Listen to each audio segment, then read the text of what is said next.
আলী রাদিয়াল্লাহু তাআলা আনহু বলেছিলেন যে তোমাদের 10 জনের বেশি, সর্বোচ্চ 10 জন হয়তো এখান থেকে বেঁচে ফিরতে পারবে। তো এরা তো দ্বীনের ভুল ব্যাখ্যা দিচ্ছে।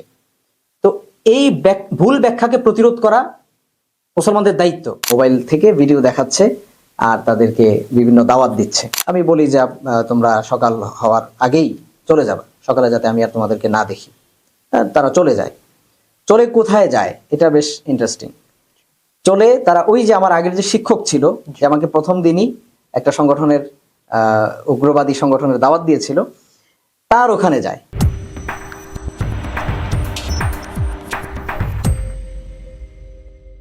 আসসালামু আলাইকুম রহমতুল্লাহি ওয়া বারাকাতুহু। সবাইকে ঢাকা কথার আজকের এপিসোডে স্বাগতম। আমি মনজির আছি আপনাদের সাথে। আমাদেরকে ফলো করতে পারেন আপনারা ফেসবুকে ঢাকা কথা বিডি এবং ইউটিউবে সাবস্ক্রাইব করতে পারেন ঢাকা কথা বিডি। আমাদের সাথে আজকে একজন বিশিষ্ট অতিথি আছেন, যিনি বিগত ফ্যাসিস্ট আমলের একজন নিপীড়নের শিকার এবং একজন হাফেজ এবং হাফেজ মাওলানা মুনির হাজারী। আসসালামু আলাইকুম, কেমন আছেন? ওয়ালাইকুম আসসালাম রহমতুল্লাহ। আলহামদুলিল্লাহ, ভালো আছি। আপনি কেমন আছেন? আলহামদুলিল্লাহ আলহামদুলিল্লাহ। মাওলানা, আমাদের সাথে যুক্ত হওয়ার জন্য আপনাকে অনেক ধন্যবাদ। আমরা আসলে অনার্ড আপনাকে পেয়ে। তো আমরা একটু আপনার গল্পের শুরু থেকে আসতে চাই। আপনার বেড়ে ওঠাটা কোথায় এবং পড়াশোনা, শিক্ষা লাভ, সবকিছু মিলে একটু আমাদের যদি একটু বলতেন। বেড়ে ওঠা নেত্রকোনাতে, হাওড়া এলাকায়। জি। পড়াশোনা বেশিরভাগই ফেনীতে এবং কওমি মাদ্রাসায়। পড়াশোনা শেষ করেছি 16-17 সালের দিকে। এরপর এর আগে থেকেই লেখালেখির সাথে যুক্ত ছিলাম। লেখালেখি করি মোটামুটি 2012 সালের শেষ দিক থেকে। তো আমরা আপনাকে আনার আগে আমরা যখন অফ ক্যামেরার কথা বলছিলাম, আপনি হচ্ছে আপনার জেল জীবনের কথা বলছিলেন, যে হাসিনা আমলে আপনাকে গ্রেফতার করা হয়েছিল। তো আমরা যদি সেই গল্পটা একটু জানতে চাই, যে আপনাকে আসলে গ্রেফতারের কারণটা কি ছিল এবং আপনার কারাগারের জীবনটা আসলে কিরকম ছিল? আমার গ্রেফতারের মূল কারণটা ছিল লেখালেখি। আচ্ছা, কোন ধরনের লেখালেখি? আমি সমাজ সচেতনতামূলক বিভিন্ন লেখা লিখতাম। পাশাপাশি হচ্ছে রাজনৈতিক বিষয়গুলো তুলে আনতাম। কিছু লেখা ছিল যেগুলো রাষ্ট্রের যে আইনি কাঠামো এর সাথে কিছু অংশে সাংঘর্ষিক, এরকম কিছু লেখাও ছিল। আমাকে জিজ্ঞাসাবাদে এই বিষয়গুলোই ফোকাস করা হয়। আর সবচেয়ে যে বিষয়টা তারা বেশি করে সেটা হচ্ছে যে কিছু ব্যক্তিদের সাথে আমার কানেকশন তারা খোঁজার চেষ্টা করে, যাদেরকে অনেকদিন যাবৎ খোঁজা হচ্ছে। তারা বলে যে তাদের কাছে ইনফরমেশন আছে, আমার সাথে তাদের কানেকশন আছে, এরকম দাবি তারা করে। বাট ওরকম কিছু তারা পায় নাই। এবং আমি যেহেতু আগে থেকে লেখালেখি করি এবং অনলাইনে মোটামুটি তখন আমার বেশ ভালোই একটা অবস্থান ছিল, আমি গ্রেফতার হই 23 সালের অক্টোবর মাসের শুরুতে। তো ওই সময় আমার ব্যাপারটা নিয়ে প্রচুর লেখালেখি হয় অনলাইনে। আচ্ছা। এবং আমি যখন আমার বিরুদ্ধে যখন সুনির্দিষ্ট কোনো অভিযোগ তারা পাচ্ছিল না, তখন তারা আমাকে ফেসবুকের ওই পোস্টগুলো দেখিয়ে আমাকে করে যে আপনি যদি কিছুই না হবেন, আপনি যদি তেমন কোনো উল্লেখযোগ্য কেউই না হবেন, তাহলে আপনার বিরুদ্ধে পুরো অনলাইন জগৎ তোলপাড় কেন? তো এইটার জবাব তো আসলে আমার কাছে ছিল না। তো আমার এই গ্রেফতারের পিছনে আরো কিছু ইস্যু ছিল, সেটা বোঝার জন্য একটু পিছনে যেতে হবে। আমি পড়াশোনা শেষ করে কিছুদিন একটা প্রকাশনীতে কাজ করেছি, একটা পত্রিকাতেও অনলাইন পোর্টালে কাজ করেছি। তারপর আমি একটা মাদ্রাসার দায়িত্ব নেই, একটা বিভাগের প্রধান হিসাবে। ওই মাদ্রাসাতে কিছু সন্দেহভাজন ব্যক্তিরা আসা যাওয়া করতেন এবং মাদ্রাসার শিক্ষকদের, ছাত্রদের চিন্তাধারা কিছুটা একটু অন্যরকম ছিল। অন্যরকম বলতে তারা, যেমন আমি মূলত দাওয়া বিভাগের প্রধান ছিলাম। আচ্ছা। আর আমি সেখানে বিশেষ করে জেনারেল যারা, তাদেরকে কোরআন শিক্ষা, ইসলামের মৌলিক বিষয়গুলো শিক্ষা, এই জিনিসটা আমি দেখতাম। একটা কোর্স ছিল আমাদের। তো আমি ছাত্রদের চেষ্টা করতাম যে কিভাবে যোগ্য দায়ী হিসাবে গড়ে তোলা যায় এবং আমাদের এখানে এই ভূমিতে কিভাবে তারা দাওয়াতি কাজ করতে পারে, হ্যাঁ, যে সেক্টরে আছে সেখানে কিভাবে কাজ করতে পারে, এই ব্যাপারগুলো। বাট অন্য শিক্ষক যারা, তারা তাদেরকে হিজরতের কথা বলতেন। যদি আমরা রাসূল সাল্লাল্লাহু আলাইহি ওয়াসাল্লামের ইতিহাসের দিকে তাকাই, উনি মক্কা থেকে মদিনায় যে মাইগ্রেশন করেছিলেন নির্যাতনের শিকার হয়ে, সেটাকে আমরা হিজরত হিসেবে বলতেছি। বাট ওনারা যে হিজরতের কথা বলতেন, এই যুগে এসে হিজরত ব্যাপারটাকে আসলে এক্স্যাক্টলি কিভাবে বুঝাতেন, বা আপনি আচ্ছা। আপনার কাছে কি মনে হচ্ছে এখানে? হিজরত বলতে তারা স্পেসিফিক্যালি যেই অঞ্চলগুলোতে কনফ্লিক্ট বা যুদ্ধ চলমান ওই অঞ্চলগুলোতে গিয়ে সেখানে মুসলমানদেরকে সাহায্য করা, এটা ছিল তাদের বক্তব্য আর কি। অর্থাৎ কাশ্মীর বা সিরিয়া, আফগানিস্তান, প্রমুখ দেশগুলো আর কি, জি যেগুলোতে তখন ঝামেলা বা কনফ্লিক্ট চলমান ছিল। মজার বিষয় হচ্ছে যে আমি তাদের এই চিন্তাধারার সাথে একমত ছিলাম না এবং দ্বিমত করি যে এভাবে আসলে সম্ভব না বাংলাদেশ থেকে গিয়ে ওখানে ইয়ে করা, বা আম, কেন সেখানে যাবে, আদৌ কি সম্ভব কিনা, এই বিষয়গুলোতে আমার কনফিউশন ছিল। এর মধ্যে আমাদের দুজন ছাত্র, তারা হচ্ছে আম, হিজরত করতে গিয়ে, কথিত হিজরত করতে গিয়ে তারা গ্রেফতার হয়। এই বিষয়টা আমার মধ্যে বিরাট একটা চিন্তা তৈরি করে যে আসলে এই যে হিজরতের কথা বলা হচ্ছে, আপনি দেখবেন যে 13 সালের পর থেকে এই প্রচারণাগুলো ব্যাপকভাবে অনলাইনে হয়েছে। জি যুবকদের মধ্যে হিজরতের নামে বিভিন্ন রকম প্রচেষ্টা আমরা দেখেছি। জি তো যখন আমার দুইজন ছাত্র গ্রেফতার হয়, তখন বিষয়টা নিয়ে আমি আমাদের যে সাপ্তাহিক শিক্ষকদের যে মিটিং হতো সেখানে আমি আলোচনায় আনি যে ব্যাপারটা আসলে কেমন। হ্যাঁ, আপনারা হিজরতের জন্য উদ্বুদ্ধ করছেন, সেখানে তারা হিজরত করতে গিয়ে গ্রেফতার হচ্ছে। তো পুরো ব্যাপারটা আসলে এর পিছনে আপনাদেরও দায়বদ্ধতা আছে কিনা? কারণ আপনারা তাদেরকে উদ্বুদ্ধ করছেন কিন্তু পৌঁছাতে তো পারছেন না, না কাশ্মীরে, না সিরিয়াতে, না কোথাও কোথাও তারা যেতে পারছে না, আপনারা উদ্বুদ্ধ করছেন। তো এটা নিয়ে তাদের সাথে আমার একটু দ্বন্দ্ব দেখা দেয়। এবং আমি আরো আশ্চর্যজনকভাবে দেখি যে এই প্রতিষ্ঠানটাতে যেখানে আহ, বিভিন্ন সন্দেহভাজন ব্যক্তিরা আসা যাওয়া করতেন, সেখানে আবার একজন ব্যক্তি ছিলেন সন্দেহভাজন, মানে তার নানান কর্মকাণ্ড আমাদের দৃষ্টিতে সন্দেহজনক ছিল, যথেষ্ট সন্দেহজনক ছিল। তিনি ওই প্রতিষ্ঠানের উপদেষ্টাদের একজন, এবং প্রতি মাসে বেশ ভালো একটা অ্যামাউন্ট উনি ডোনেশন করেন মাদ্রাসায়। তো এই ব্যাপারগুলো নিয়ে আমার তাদের সাথে বেশ ভালোই একটা দ্বন্দ্ব তৈরি হয়। একটা পর্যায়ে আমি চলে আসি।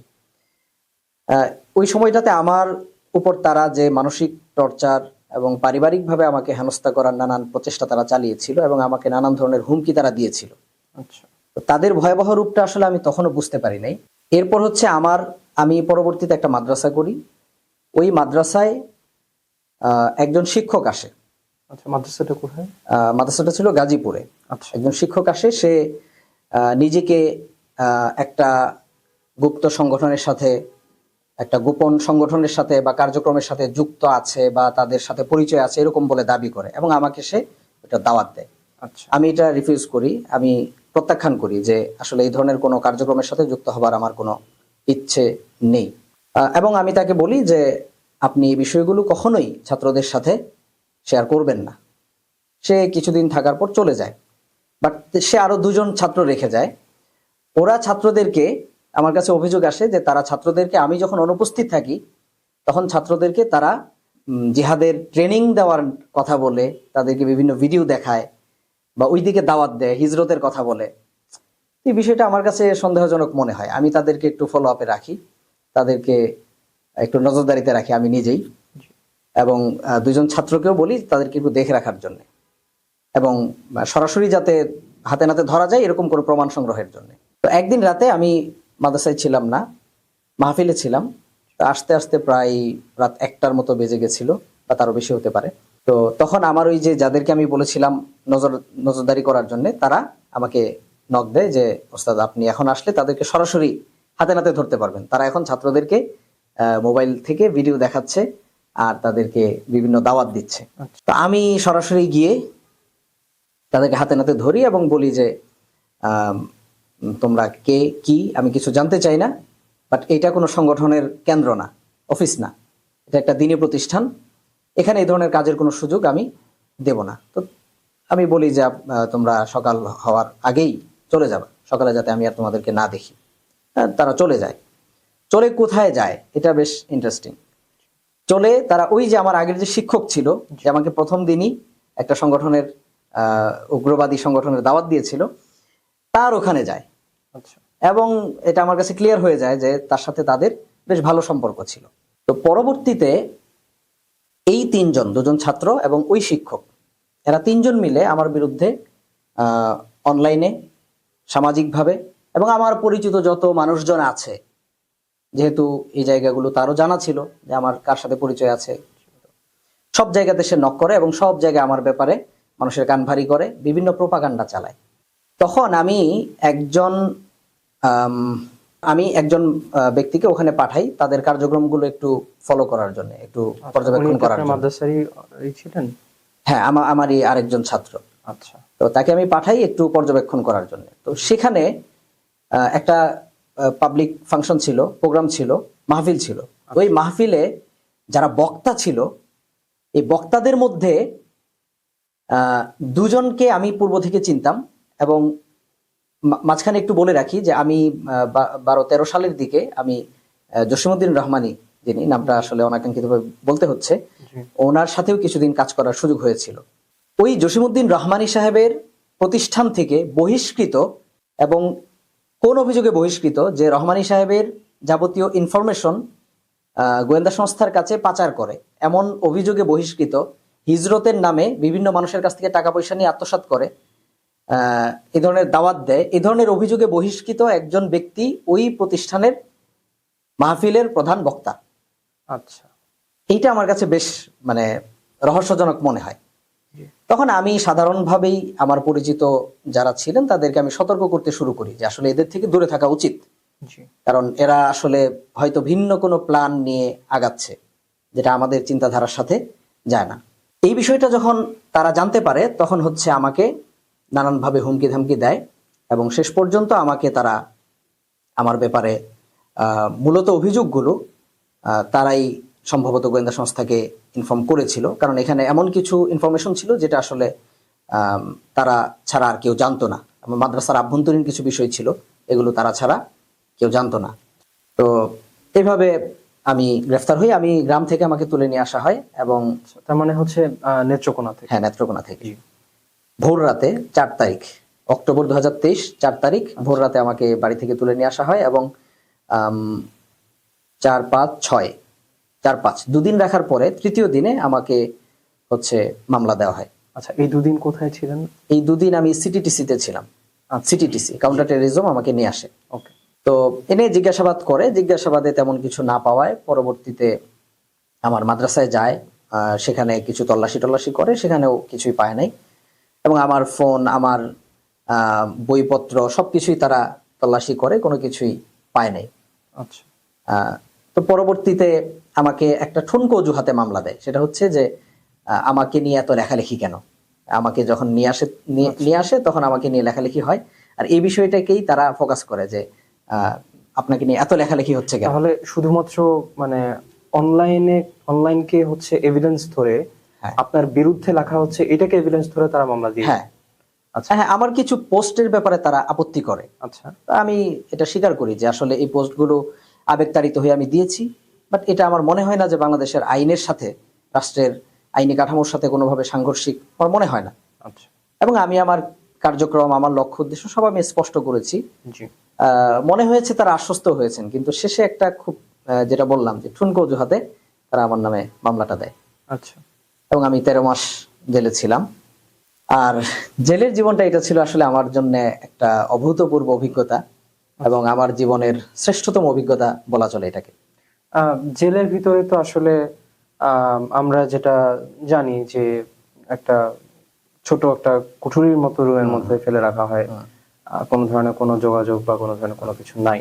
তো এর মধ্যে যে আপনি বললেন যে অভূতপূর্ব একটা সময় আপনার কেটেছে, এইরকম পরিস্থিতিতে সবকিছু থেকে বিচ্ছিন্ন থাকা অবস্থায় এতগুলো ক্রিমিনালের মাঝখানে, সেটা যেই ফর্মই হোক, তারা এর মাঝে আসলে আপনার এই এক্সপেরিয়েন্সটা কিভাবে, বা এই ওয়ার্কটাই কেন আপনার মনে হলো যে এটাকে এভাবে ডিফাইন করা যায়? হযরত ইব্রাহিম আলাইহিস সালামকে যখন তিনি অগ্নিকুণ্ড থেকে বের হয়েছিলেন, তো ওনার একজন কাছের মানুষ ওনাকে জিজ্ঞেস করেছিলেন যে আপনার জীবনের সবচেয়ে ভালো, আনন্দের, সুখদায়ক দিনগুলো কোনগুলো।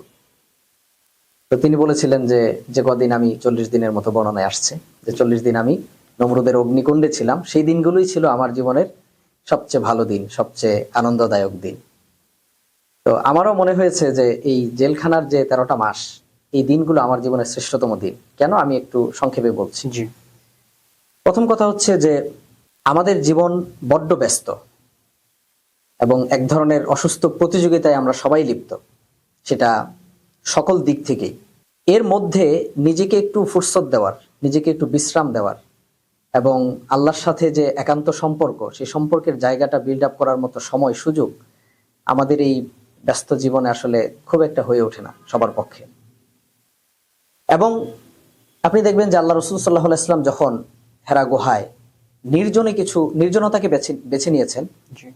এরপরই তার জীবনে একটা সুস্পষ্ট একটা কাঠামো, তিনি এর আগে থেকে সমাজ পরিবর্তনের নানান ফিকির করতেছিলেন, নানান চিন্তা তার মধ্যে ছিল, ইলফুল ফুজুল করেছেন, জি। সমাজের যুবকদেরকে নিয়ে কাজ করার চেষ্টা করেছেন, সমাজের অন্যায় অবিচার নিয়ে।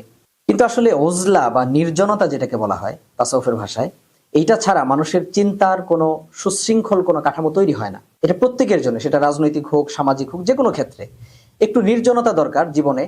যে নির্জন সময়টার মধ্যে মানুষের চিন্তার পরিপক্কতা এবং চিন্তার কাঠামোটা মজবুতি লাভ করে, শক্তিশালী হয়। তো আমার প্রথমেই যেটা অনুভূতিতে এসেছে যে এই নির্জন সময়টা বোধহয় আমি পেয়ে গেছি। আচ্ছা।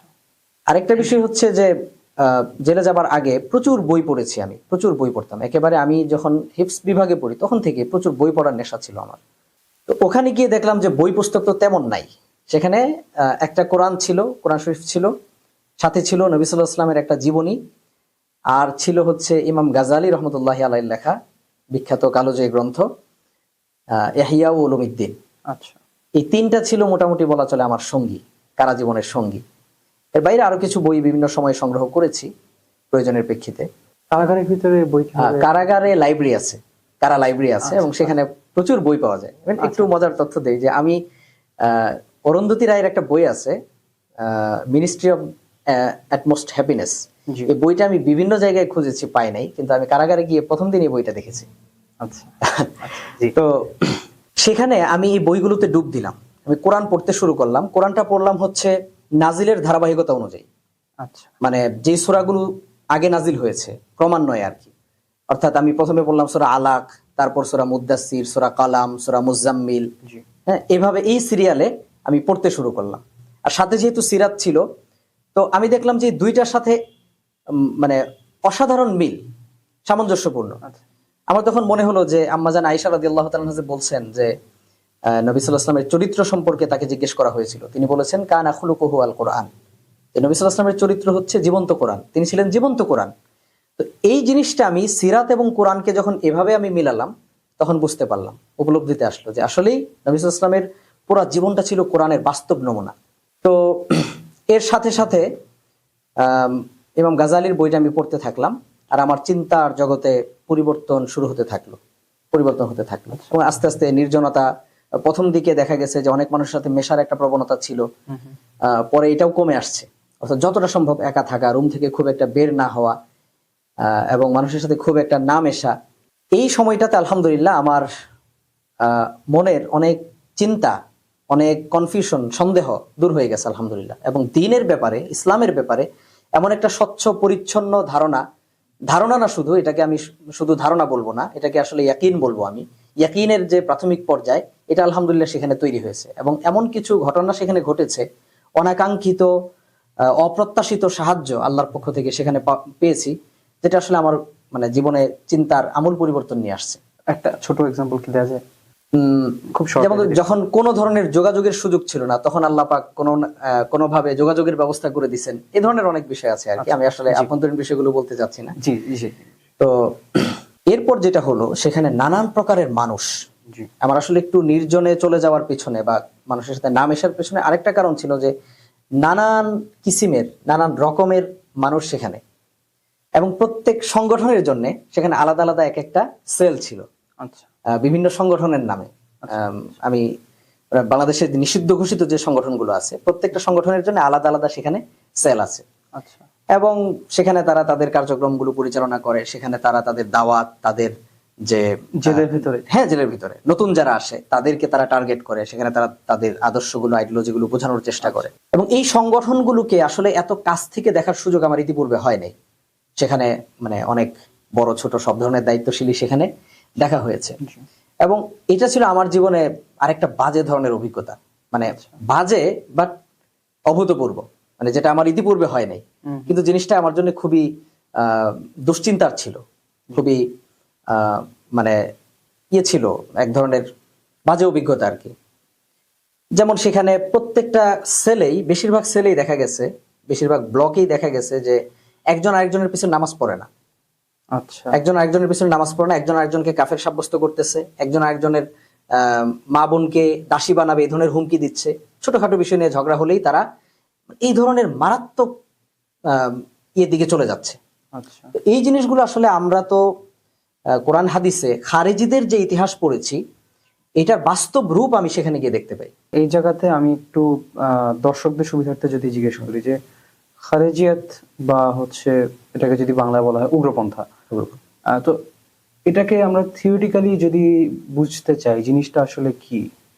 ইসলামের ইতিহাসে সবচেয়ে জঘন্য এবং সর্বপ্রথম সৃষ্ট হয় যে ফিরকাটা, যে দলটা ইসলাম থেকে, ইসলামের নামে, সেটা হচ্ছে খারেজিয়াত।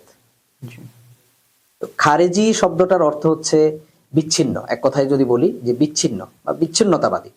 এটার একটা প্রেক্ষাপট আছে। আমরা জানি যে সিফিনে একটা সংঘাত হয়েছিল দুজন সাহাবীর মধ্যে, আলী রাদিয়াল্লাহু তাআলা আনহু এবং হচ্ছে মুআবিয়া রাদিয়াল্লাহু তাআলা আনহু। এটা একটা মোটামুটি বেশ কয়েকদিন যাবত এই যুদ্ধটা, এই সংঘাতটা চলমান ছিল।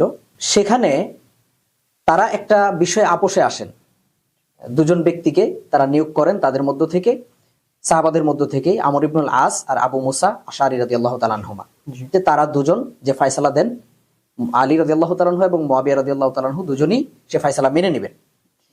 তো এই প্রেক্ষাপটে তৃতীয় একটা দল এখানে দাঁড়িয়ে যায়, তারা বলে যে ইনিল হুকমু ইল্লা লিল্লাহ, আল্লাহ ছাড়া আর কারো বিধান চলবে না। আমর ইবনুল আসকে, আবু মুসা আশআরীকে, হ্যাঁ, এই তৃতীয় পক্ষকে যারা হাকেম বা সালেস নির্ধারণ করবে তারা কাফের হয়ে যাবে। আচ্ছা। এই কথা বলে তারা বের হয়ে যায়। তাদের সংখ্যাটা ইবনে কাসির, তাবারি তারা উল্লেখ করেছেন প্রায় 12,000-এর মতো ছিল। আচ্ছা, প্রায় 12,000-এর বেশ মতো, বড় একটা সংখ্যা। হ্যাঁ বেশ বড় একটা সংখ্যা। জি। এবং এরা গিয়ে, এটা ছিল 37 হিজরির ঘটনা, 37 হিজরির সফর মাসে এই ঘটনাটা ঘটে। 37 হিজরি থেকে 38 হিজরি পর্যন্ত, মানে প্রায় আনুমানিক 1 বছর। পরবর্তীতে মুআবিয়া এবং আলী রাদিয়াল্লাহু তাআলা আনহুর মধ্যে একটা সমন্বয় হয়, কিন্তু এই ফিরকাটা তারা আর একসাথে হয় না। আচ্ছা। এবং তাদের যে দর্শন, যে সাহাবাই কেরাম যারাই এই সালেস মেনে নিয়েছে, তৃতীয় পক্ষকে ফয়সালার জন্য মেনে নিয়েছে, তারা সবাই কাফের হয়ে গেছে, নাউযুবিল্লাহ। আচ্ছা। এবং এই প্রেক্ষাপটে তারা নাহরওয়ান এলাকায় তারা সংঘবদ্ধ হতে থাকে, এবং সেখানে পরবর্তীতে আলী রাদিয়াল্লাহু তাআলা আনহু 38 হিজরিতে তাদের বিরুদ্ধে একটা অভিযান পরিচালনা করেন। এবং এই অভিযানের শুরুতেই আলী রাদিয়াল্লাহু তাআলা আনহুর একটা কারামতের কথা এখানে উল্লেখ না করলেই নয়। এই এই অভিযানটার শুরুতে তিনি বলেছিলেন যে তোমাদের, তারা সংখ্যায় প্রায় 4,000-এর মতো ছিল নাহরাওয়ানে, আচ্ছা। এবং অনেকেই আলী রাদিয়াল্লাহু তাআলা আনহু 1 বছর পর্যন্ত তাদেরকে বোঝানোর চেষ্টা করেছেন, তাদের ভ্রান্তিগুলো দূর করার চেষ্টা করেছেন, এবং অনেকেই ফিরে এসেছে আলহামদুলিল্লাহ। তো পরবর্তীতে অভিযানের শুরুতেই আলী রাদিয়াল্লাহু তাআলা আনহু বলেছিলেন যে তোমাদের 10 জনের বেশি, সর্বোচ্চ 10 জন হয়তো এখান থেকে বেঁচে ফিরতে পারবে, আর আমার দলের সর্বোচ্চ হয়তো 10 জন, 10 জনের কম সংখ্যক মারা যাবে। সুবহানাল্লাহ। ইতিহাস লেখে যে প্রায় 4,000-এর মতো সেখানে মৃত্যুবরণ করেছিল খারেজিদের, আর আলী রাদিয়াল্লাহু তাআলা আনহুর পক্ষ থেকে মাত্র 9 জন সেখানে শাহাদাত বরণ করেছিলেন। আচ্ছা। খারেজিদের প্রায় 4,000, এবং মাত্র 9 জন ব্যক্তি, খারেজিদের মাত্র 9 জন ব্যক্তি এখান থেকে পালিয়ে যেতে পেরেছিল। আলী রাদিয়াল্লাহু তাআলা আনহুর এই কথাটা, এই ভবিষ্যৎবাণীটা অক্ষরে অক্ষরে এই যুদ্ধকালীন এটা বাস্তবে পরিণত হয়েছে। তো যাই হোক, এই ফিতনাটা পরবর্তীতে 4টা ভাগে ভাগ হয়। এর মধ্যে সবচেয়ে এক্সট্রিম যারা ছিল, আজারিকা বলা হয় এদেরকে, আজারিকা। এবং ইমাম শাহরাস্তানে উল্লেখ করেছেন যে এদের সংখ্যাটা প্রায়, মানে এদের ফিরকার উপদল যারা ছিল, উপদলগুলো প্রায় 20-এর মতো ছিল। আচ্ছা। অর্থাৎ এটা সারা পৃথিবীতে মুসলিমদের মধ্যে, নমুসলিমদের মধ্যে বিশেষ করে এটা স্প্রেড হতে থাকে, ছড়িয়ে যেতে থাকে। এবং পরবর্তীতে 2টা ভাবে এদের বিলুপ ঘটে বা বিনাশ ঘটে, 2টা দিক থেকে প্রধানত। প্রথমত হচ্ছে যে ওই সময়কার যারা প্রমিনেন্ট স্কলার যারা ছিলেন, মুস্তাহিদিন ইমাম যারা ছিলেন, তারা এদের বিরুদ্ধে কলম ধরেন। এক্ষেত্রে ইমাম আবু হানিফা রাহিমাহুল্লাহ, তিনি তার যে বিখ্যাত গ্রন্থ ফিকহুল আকবার, আকীদা বিষয়ক, জি। সেখানে তিনি খারিজিদের বিষয়ে আলোচনা করেন। এছাড়া পরবর্তীতে ওনার আকীদাকে আরো যারা এক্সপ্লেন করেছেন, যেমন ইমাম তহাবি, তিনিও খারিজিদের বিষয়ে আলোচনা করেন।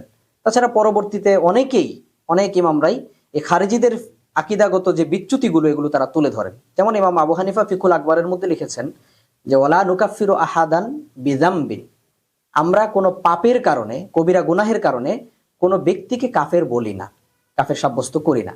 জি। এটা খুব গুরুত্বপূর্ণ, এটা পরবর্তীতে আমাদের আলোচনা বুঝতে সুবিধা হবে এই পয়েন্টটা। জি। তাহলে খারিজিদের অন্যতম একটা বৈশিষ্ট্য হচ্ছে যে তারা মনে করে যে আল্লাহ ছাড়া কারো বিধান দেওয়ার ক্ষমতা নাই।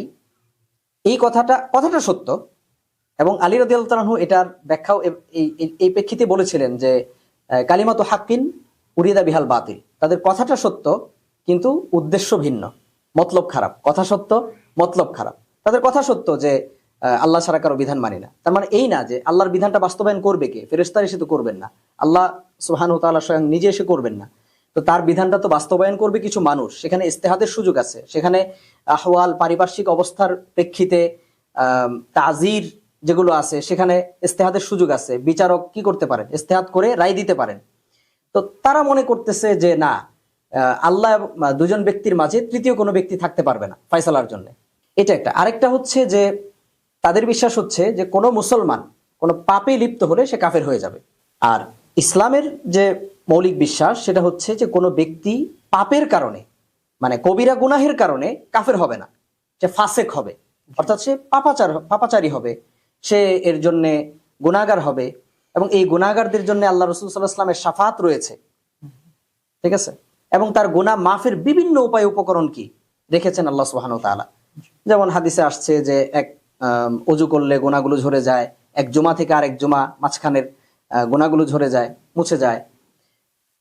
ইন্নাল হাসানাত ইউযহিবনা সাইয়্যাত, আল্লাহ পাক বলছেন যে নেক আমল বদ আমল বা পাপাচার কি করে বিনাশ করে দেয়, ধুয়ে মুছে দেয়। তো তাদের বিশ্বাস হচ্ছে যে একজন ব্যক্তি, একজন মুসলমান কোনো কবিরা গুনাহ করলে সে কাফের হয়ে যাবে। পরবর্তীতে এই একদিকে ওলামায়ে কেরামের লিখনি, অন্যদিকে হচ্ছে শাসকদের, ওই সময়কার মুসলিম শাসক যারা ছিলেন আব্বাসী এবং উমাইয়া খলিফারা, তারা রাষ্ট্রীয় উদ্যোগে এদের বিরুদ্ধে বিভিন্ন অভিযান চালিয়ে তাদেরকে নির্মূল করে। আচ্ছা। আর বাকি যারা ছিল এদের মধ্যে একটা গ্রুপ এখনো পর্যন্ত আছে, একেবারে ইবাদিয়া যাদেরকে বলা হয়, ওমানে তাদের অবস্থান আছে, তবে তারা ওই এক্সট্রিম অবস্থান থেকে সরে আসছে। আচ্ছা।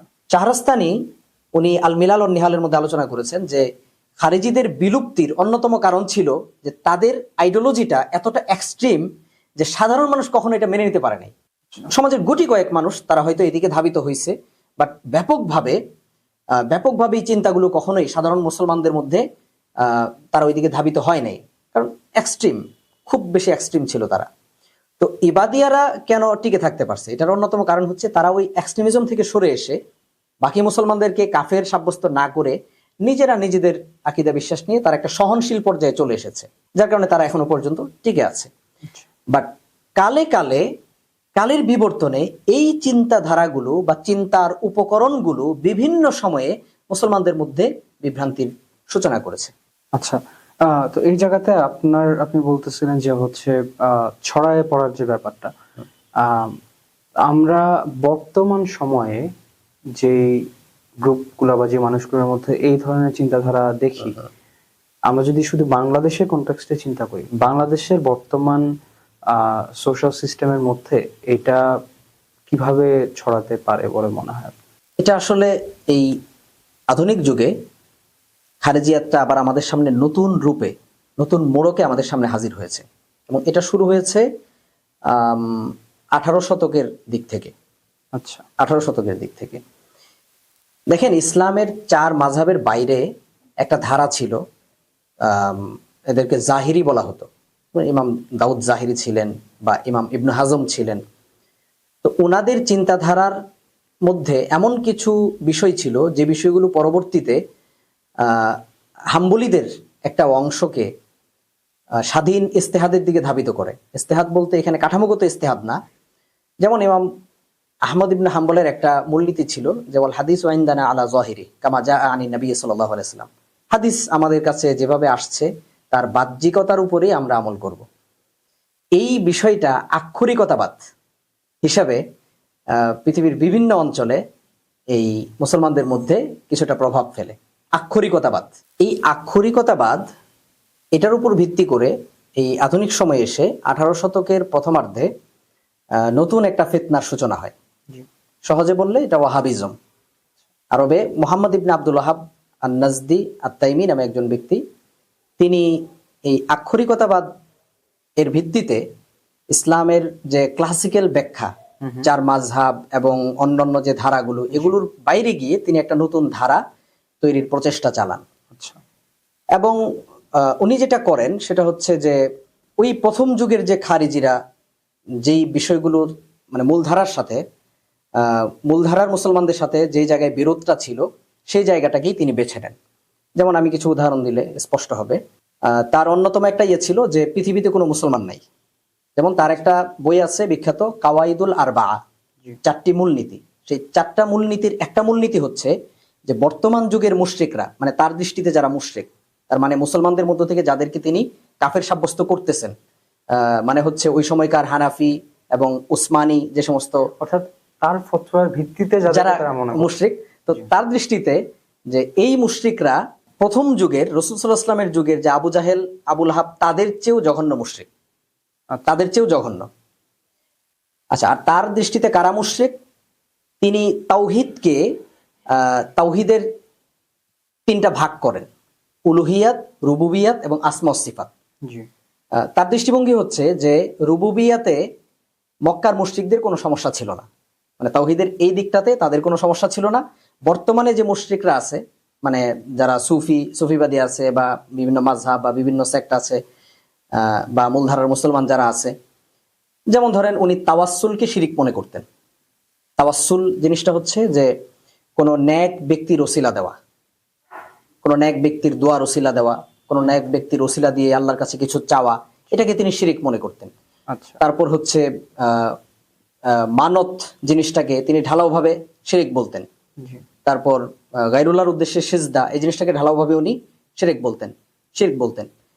তাছাড়া এরকম অনেক বিষয়, রাসূল সাল্লাল্লাহু আলাইহি ওয়াসাল্লামের রওজা জিয়ারত করা, কবর জিয়ারত করা, এটাকে তিনি হারাম মনে করতেন এবং মানে এই জিনিসগুলোকে শিরিকের বাহন হিসাবে তিনি আখ্যায়িত করতেন। এইভাবে উনি ওই সময়কার মূলধারার মুসলমান যারা ছিলেন তাদের সবাইকে মোটামুটি তাকফির করে, মানে কাফের সাব্যস্ত করে সেরে ফেলছেন। আর এইটাকে উনি প্রতিষ্ঠিত করছেন এই মূলনীতি দিয়ে যে এদের কারো তাওহীদ ঠিক নাই। আচ্ছা, ঠিক আছে, তাওহীদের ওনার যে সংজ্ঞা, ওনার যে ক্লাসিফিকেশন, এই অনুযায়ী বর্তমানে মুসলমানদের কারোই তাওহীদ ঠিক নেই। আচ্ছা, শুধু এতটুকু করে ক্ষান্ত থাকলেও কথা ছিল, পরবর্তীতে ওখানে যে শাসক ছিলেন বাদশাহ সৌদ, তাকে কেন্দ্র করে তার সাথে আত্মীয়তার বন্ধনে আবদ্ধ হন এবং তার সাথে এক ধরনের লেয়াজু হয়, এক ধরনের ক্ষমতা তিনি প্রাপ্ত হন। ক্ষমতা পাওয়ার পরে তিনি অভিযান পরিচালনা শুরু করেন মুসলমানদের বিরুদ্ধে। ওই যে প্রথম যুগে যেমন খারেজিরা বলেছিল যে ইনিল হুকমু ইল্লা লিল্লাহ, বিধান দেওয়ার মালিক একমাত্র আল্লাহ, হ্যাঁ, যেহেতু সাহাবারা অন্য কাউকে সালিশ হিসাবে মেনে নিয়েছেন, সুতরাং তারা কাফের হয়ে গেছেন। একটা বিষয় আমি আরেকটু ইয়ে করি, ওই সময়কার খারেজিরা যেটা করছিল, একজন সাহাবীকে তারা ডেকে নিয়ে জিজ্ঞেস করছে যে তুমি আলীর ব্যাপারে, মুয়াবিয়ার ব্যাপারে কি বলো? তিনি তাদের একটু প্রশংসার সূচক কথা বলেছেন যে হ্যাঁ, তারা তো আল্লাহ রাসূল সাল্লাল্লাহু আলাইহি ওয়াসাল্লামের সাহাবী, তাদের প্রশংসার সূচক কথা বলেছেন। কথা বলার পর খারেজিরা ওই সাহাবীকে হত্যা করেছে এবং তার গর্ভবতী স্ত্রী ছিলেন, তাকে সন্তান সহ তাকে হত্যা করেছে খারেজিরা। সেম একই জিনিস আবার নতুন করে শুরু করেন মুহাম্মদ ইবনে আব্দুল ওয়াহাব নাজদি। তিনি যেটা করেছেন, প্রথমত হচ্ছে মুসলমানদেরকে কাফের সাব্যস্ত করে ওই সময়কার বিভিন্ন গোত্র প্রধান যারা ছিলেন তিনি তাদেরকেও কাফের সাব্যস্ত করেছেন। কিসের ভিত্তিতে? যে তারা আল্লাহর আইন অনুযায়ী বিচার ফয়সালা করতেছে না। এটা দুরারুস সানিয়াতে এখনো পর্যন্ত আছে, মানে তার যে ফতোয়ার সংকলন, চিঠিপত্র এর সংকলন যেটা, সেখানে এখনো পর্যন্ত এই ফতোয়া বিদ্যমান আছে যে তিনি এই গোত্র প্রধান যারা ছিলেন, আরব তখন ছিল গোত্র ভিত্তিক শাসন চলতো এবং এখনো পর্যন্ত অনেকাংশে অঞ্চলগুলোতে, দূরবর্তী অঞ্চলগুলোতে এখনো গোত্র ভিত্তিক শাসনই চলে। তো উনি এই গোত্র প্রধানদেরকে তাকফির করেন, কাফের সাব্যস্ত করেন। ইস্যু কি? আল্লাহর বিধান মতে ফয়সালা করতেছে না। এটা কি তাহলে আমরা মানে এখানে যদি বুঝতে চাই একটু, আল্লাহর বিধান অনুযায়ী, ইসলামী শরিয়া অনুযায়ী অবভিয়াসলি সবকিছু আল্লাহর বিধান অনুযায়ী হচ্ছে, তাহলে এখানে আসলে ওনাদের আহ, মানে তাদের অবজেকশনটা এক্স্যাক্টলি কি, যে মানে আল্লাহর বিধান তাহলে কারা বাস্তবায়ন, মানে কিভাবে বাস্তবায়ন হবে ব্যাপারটা? আচ্ছা, এখানে কোরআনের একটা আয়াত আছে, ওই যে আমি প্রথমেই বলেছিলাম যে জাহিরি ফিটনেস জি বা জাহিরি প্রবণতা, আক্ষরিকতাবাদ, জি। এটা এখানে ওই জিনিসটা কাজ করছে। আচ্ছা যেমন আল্লাহ কোরআনে বলছেন যে ওমাল্লাম ইয়াহকুম বিমা আনজালাল্লাহু ফাউলাইকা হুমুল কাফিরুন, যারা আল্লাহর বিধান মতে বিচার ফয়সালা করে না তারা কাফের। বাট এই আয়াতের মফহুম কি, উদ্দেশ্য কি? যেমন ইবনে আব্বাস রাদিয়াল্লাহু তাআলা আনহু বলছেন যে এই আয়াত দিয়ে খারেজিরা যেই কাফের সাব্যস্ত করতেছে ওই কাফের উদ্দেশ্য না। আচ্ছা এইখানে কাফের দ্বারা উদ্দেশ্য হচ্ছে এমন কাফের লা ইয়াখরুজু আনিল মিল্লাহ, যে মুসলিম মিল্লাত থেকে বের হয়ে যায় না। যেমন হাদিসে বলা হয়েছে সিবাবুল মুসলিমি ফুসুক ওয়া কিতালুহু কুফর, কোন মুসলমানকে গালি দেওয়া হচ্ছে ফাসিকি আর হত্যা করা কুফরি। কিন্তু হত্যা করাটা তো আদৌ কুফরি না। যদি কোন মুসলমান যদি আক্ষরিক এটা একটা sense এ কবিরা গুনাহ, Right. এটা তো কুফরি না। বাট হাদিসে যে কুফরি বলা হয়েছে এটার কারণ কি? আক্ষরিক অর্থে এটার মানে ভয়াবহতা বোঝানোর জন্য। জি তো এই জিনিসগুলোকে তারা আক্ষরিক ভাবে নিছে, অর্থাৎ অমাল্লাম ইয়াহকুম বিমা আনজালাল্লাহ ফাউলাইকা হুমুল কাফিরুন, যেহেতু এই গোত্রপতিরা, গোত্র প্রধানরা আল্লাহর বিধান মতে বিচার ফয়সালা করতেছে না, হ্যাঁ, সেখানে যেমন চুরির বিধান তারা ছিল, এই মাথাটা সুলিয়ে দিত বা ন্যাড়া করে দিত, এই ধরনের কিছু বিধান প্রচলিত ছিল আর কি। এখনো আমাদের সমাজে গ্রাম্য সালিশ বা এগুলোতে যেরকম বিচার হয় আর কি।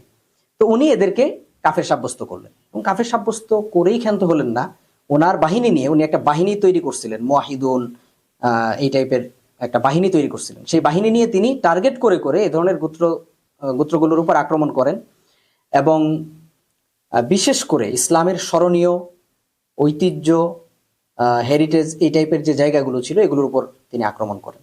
আব্বাস রাদিয়াল্লাহু তাআলা আনহুর কবর, মানে ইসলামের স্মৃতিময় যে জায়গাগুলো ছিল, দূর দূরান্ত থেকে মানুষ আসতো, আবেগের জায়গাগুলো যেগুলো ছিল এগুলোতে আক্রমণ করেন। ইভেন কারবালাতে তারা যেটা করে 1801-এ 19 শতকের শুরুতেই এই বাহিনী কারবালাতে মেসাকার চালায়।